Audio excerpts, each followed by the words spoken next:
Hey guys, we are attempting to erupt this plastic volcano, and my dad is reading the instructions, so this is gonna be pretty fun. And remember always to like and subscribe, and leave a comment down below what's gonna happen later in this video. All right, let's get into it.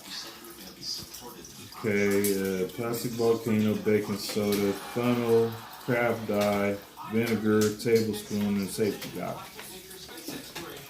It says to unscrew the top of the volcano. Use the funnel to pour 50 milliliters, about a quarter cup of vinegar, into the volcano. Clean and dry the funnel. Add a little bit of craft dye to the vinegar. Use the funnel to pour in about half a tablespoon of baking soda. Quickly remove the funnel and get back to watch the eruption.